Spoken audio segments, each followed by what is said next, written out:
একটা মজার ব্যাপার শেয়ার করি। মানে সেদিন আমার হাজব্যান্ডের সাথে আমার কোলবালিশ নিয়ে ঘুমানোর সময় রাতে ঝামেলা হয়েছে। এখন আমার ব্যাপার হয়েছে, মানে আমি চাচ্ছিলাম ওর কোলবালিশটাকে টোটালি গুম করে দিতে। ওকে আমি থ্রেড দিয়েছি যে তুমি বাসা থেকে আজকে গেলেই তোমার কোলবালিশটাকে আমি ব্লেড দিয়ে কেটে কুটে আমি ফেলে দিব বাহিরে। সো এটা থ্রেডে দিয়ে দিচ্ছে। এখন কথা হয়েছে, এখন চাইলে তো আমি সেটা করতে পারবো না।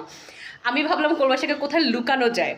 এখন লুকানো যায় ব্যাপারটাতে আমি আসলে অনেক জায়গায় খুঁজে দেখলাম, মানে এত বড় একটা কোলবালিশ ওকে আমি লুকানোর কোনো জায়গা পাচ্ছি না। তো এত খুঁজে আমি একটা জায়গা বের করছি, আমি আপনাদের সাথে শেয়ার করি ব্যাপারটা। আসলে ও ভাবতেও পারবে না যে আমি কোলবালিশটাকে এখানে লুকিয়ে রাখছি। আমি কোলবালিশটাকে আমার আম্মার রুমে দেখেন, এখানে দেখে মনে হচ্ছে বড় কোনো, ওইটা ছোট একটা কোলবালিশ, এটা আমার আম্মার কোলবালিশ, বড় কোনো কোলবালিশ আছে বা কোথায় কিছু আছে।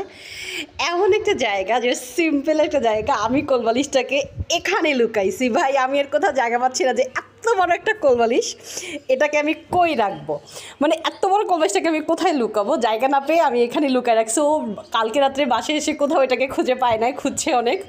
আমি সারা রাত্র ওকে কোলবালিশও দেইনি, মানে আমি ব্যাপারটা নিয়ে এত হাসি পাচ্ছিল, মানে জাস্ট বলার বাহিরে। আজকে আমি ও আসলে ওকে এটা বের করে দিব, দেখি ওর রিয়াকশনটা কী হয়।